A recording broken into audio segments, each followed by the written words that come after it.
He just said, and Carlos Alcaraz could not stop laughing.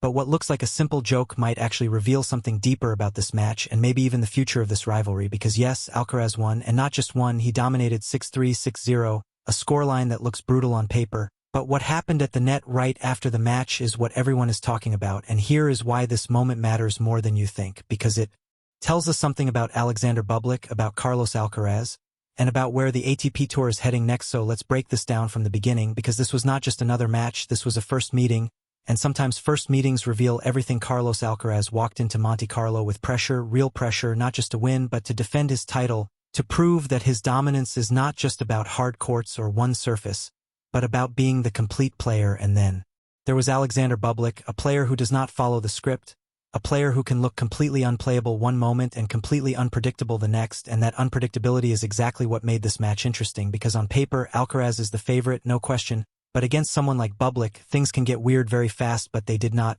this time from the very first games. Alcaraz looked locked in, focused, aggressive, controlling rallies, neutralizing that big Bublik serve and slowly taking away his rhythm, and that is the key word here. Rhythm, because Bublik is a rhythm player, he thrives on chaos, on breaking patterns, on making you uncomfortable, but Alcaraz did the opposite. He imposed structure, discipline, intensity, and when you force a player like Bublik into structure, you take away his biggest weapon. The first set ended 6-3, competitive, but controlled, and then came the second set, 6-0. That is not just a win, that is a statement. That is Alcaraz saying, I am not just here to win, I am here to dominate. And here is where things get interesting, because despite that scoreline, despite being completely outplayed in that second set, Alexander Bublik did not walk away frustrated. He did not smash a racket, he did not complain. Instead, he walked to the net, smiled, and delivered one of the most honest and hilarious lines you will hear on a tennis court. We played in my worst conditions possible, and that line, that one sentence, says a lot. In the surface, it is a joke. Clay is not Bublik's favorite surface. Everyone knows that he is a big server, he likes fast courts, he likes grass. He likes conditions where his serve becomes a weapon you cannot touch. Clay does the opposite. It slows everything down. It neutralizes power, it rewards patience, consistency, movement, and those are exactly the areas where Alcaraz thrives. So yes, Bublik was joking, but he was also telling the truth. He was saying, this is not where I am at my best, but here is where. It gets even better, because Carlos Alcaraz did not just laugh it off. He responded, sorry man, simple, respectful, but also confident, and then he added something that tennis fans should pay attention to. He said he is excited to play Bublik on grass now. That is interesting, because Alcaraz is not just thinking about this match. He is thinking ahead. He is already imagining a different battle on a different surface, where things might not be so one-sided, and that is how rivalries start, not with tension, not with drama, but with mutual respect and a little bit of humor, and this exchange tells you everything about the mindset of both players. Bublik knows he lost, but he also knows that conditions matter. Alcaraz knows he won, but he also knows that the story is not finished, and that is what makes this so exciting, because if these two meet again on grass, things could look very different. Imagine Bublik with a fast court, his serve firing, his confidence high, his creativity flowing. That is a completely different challenge, and Alcaraz knows it. That is why he smiled, that is why he engaged, that is why he is already looking forward to it. Now let's talk about the bigger picture, because this match was not just about one moment, it was about a milestone. Carlos Alcaraz reached his 300th career win. Think about that for a second, 300 wins at such a young age. That is not normal, that is not something you see often. That is the kind of number that puts you on a trajectory with the greats, and he did it in style, in control, with authority. But what makes Alcaraz special is not just the wins, it is moments like this, moments where he shows personality, humility, connection, because tennis is not just about hitting forehands and backhands, it is about storytelling, it is about moments that fans remember, and this exchange with Bublik is one of those moments, because it humanizes both players. It shows that even at the highest level, there is room for humor, for honesty, for respect, and that is something fans connect with now.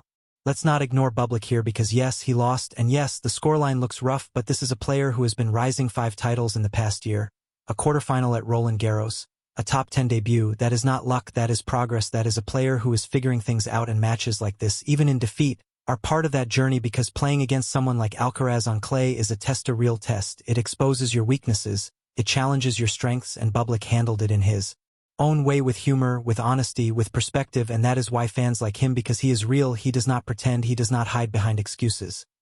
He says it how it is, even if it sounds funny. Now here is the question that everyone should be asking: what happens next? Because this is where things get interesting. Alcaraz moves forward, continues his title defense, builds momentum, but Bublik walks away with something to experience, and maybe motivation, because if you are Bublik, you are thinking, okay, that Was clay, that was his territory, but what about grass? What about a faster court? What about a situation where I can bring my full game? And that is where things could change. So here is what I want to ask you: if these two meet again on grass, who do you think wins? Is Alcaraz still too complete, too strong, too adaptable, or does Bublik's style finally become the deciding factor? Let me know what you think, because this is the kind of matchup that could evolve into something special. Now, before we close, let's appreciate what we just saw: a dominant performance, a milestone achievement, and a moment of pure tennis personality. That is what makes this sport great, not just the winners, not just the trophies, but the interactions, the stories, the moments that stay with you. And this simple exchange at the net,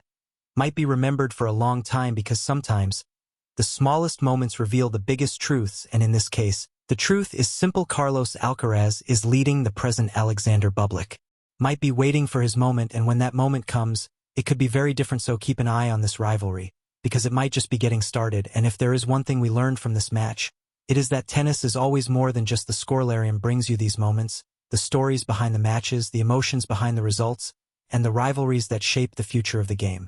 And this is exactly why moments like this matter more than just the scoreline, because years from now, people won't just remember that Carlos Alcaraz beat Alexander Bublik 6-3, 6-0 at Monte Carlo Masters.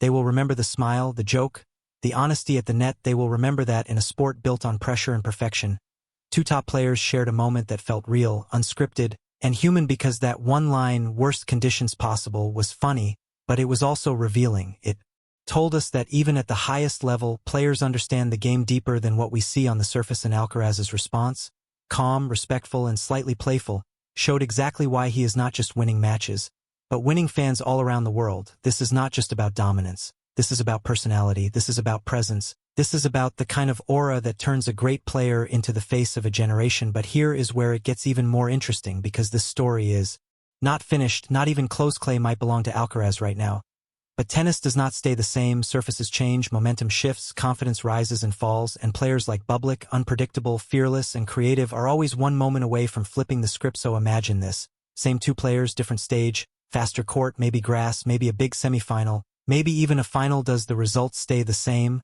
or does the story completely change? That is the question that makes tennis so addictive, because every match is not just a result, it is a chapter. And this chapter, as dominant as it looked, might just be the beginning of something bigger: a rivalry built not on tension, but on contrast, structure versus chaos, control versus creativity, precision versus unpredictability. And those are the rivalries that fans fall in love with. So now it comes down to you: do you think Carlos Alcaraz is already too complete, too powerful, too consistent for anyone like Alexander Bublik to truly challenge him across all surfaces? Or do you believe Bublik's game, in the right conditions, can actually trouble Alcaraz and maybe even turn this into a real rivalry? Drop your thoughts in the comments.